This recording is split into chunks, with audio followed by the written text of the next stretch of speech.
Me encuentro junto al diputado nacionalista Pablo Abdala. Gracias por estar con nosotros.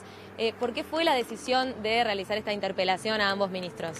Porque yo creo que faltaba transparencia con relación a la política tarifaria y particularmente el Poder Ejecutivo no había explicado cabalmente la decisión que tomó a fin de año con vigencia el 1 de enero del aumento de las tarifas, del aumento de la UTE, del aumento de las comunicaciones, del aumento del agua potable y de no haber bajado los combustibles a pesar de que el petróleo se había derrumbado, sin perjuicio de lo cual subió el precio del supergas. Creo que fue una instancia que en ese sentido cumplió su objetivo. Por supuesto, enfrentamos posiciones. El gobierno se aferra al criterio de que, por ejemplo, la tarifa de UTE, que es un tema muy sensible, subió por debajo de la inflación. Por lo tanto, dice el gobierno, no aumentó en términos reales. Ahora, lo que nosotros le reclamamos es que sin perjuicio de eso, UTE está en condiciones de bajar los precios y pudo haber absorbido esta suba del 5.7 que se pudo haber evitado. ¿Por qué razón? Porque UTE está generando ganancias de manera abultada. Lo que pasa es que esas ganancias las transfiere a rentas generales. El gobierno está utilizando las tarifas públicas, particularmente la de UTE, ayer manejamos los números, para enjugar el déficit fiscal. El país tiene un problema muy serio en cuanto al déficit, ayer quedó de manifiesto también, el déficit más alto de los últimos 30 años, no le ha alcanzado al gobierno con los impuestos que aumentó hace 2 años, sigue endeudando al país y además utiliza las tarifas en buena medida. Me parece que todo eso quedó de manifiesto, más allá de que el ministro de Economía se niega o se resiste a asumir o a aceptar alguna de estas cosas. Ayer el ministro Astori habló de que hay que manejar cifras reales y no nominales. ¿Qué opinan respecto a eso? Claro, porque él se aferró a ese concepto. Según él, las tarifas han aumentado por debajo de la inflación y por eso entonces bajaron las tarifas, según el ministro, y no aumentaron. Bueno, yo creo que la ciudadanía tendrá que juzgar si todos estos años el precio de la tarifa eléctrica bajó o subió. Yo creo que subió, más allá de la comparación que podamos hacer con la inflación. Entre otras cosas porque si analizamos los precios comparativos, en el Uruguay pagamos el precio del megavatio más alto, ya no de la región, ya no del Mercosur, de toda Latinoamérica. Ayer manejamos las cifras, son muy elocuentes.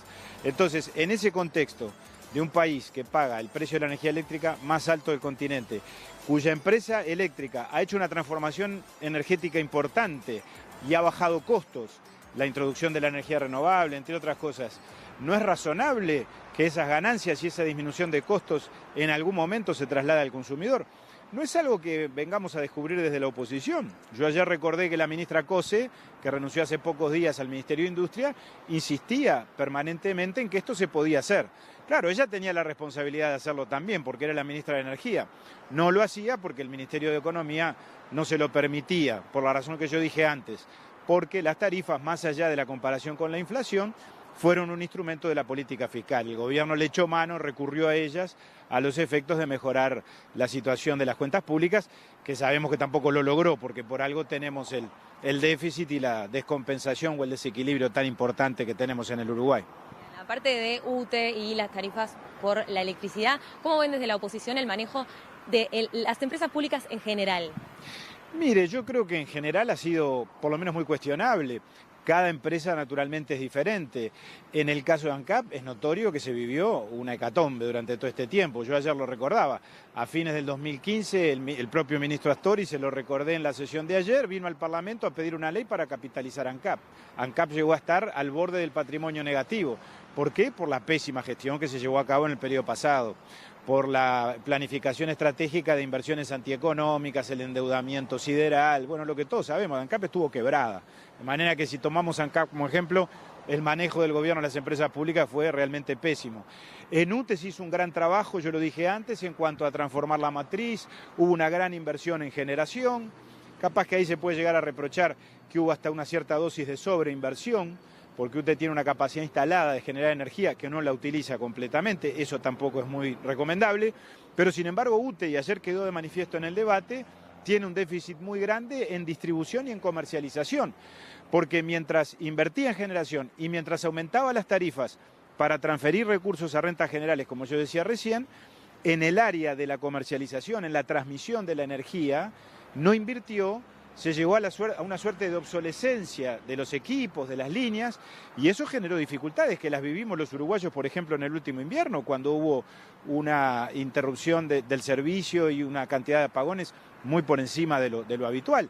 Entonces, yo creo que allí también hay hay aspectos para señalar en la gestión de UTE que no son del todo satisfactorios.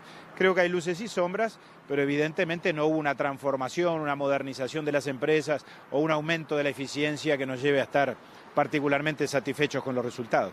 Bien, y para cerrar cortito, ¿cuál será la próxima citación que se va a estar dando en estos días? Bueno, la Comisión Permanente ha generado varias instancias, como ustedes saben bien. El martes tuvimos al canciller por la crisis de Venezuela, ayer esta instancia que estamos comentando, y mañana viernes, a instancias de la diputada Bianchi, va a comparecer la ministra de Educación y Cultura, la doctora Muñoz, para hablar de varios temas, los centros MEC, la compra del Museo Burbich, entre otros asuntos que son de preocupación de la legisladora Bianchi y creo que son de interés público sin ninguna duda. Muchísimas gracias, diputado Dala, por estar con nosotros.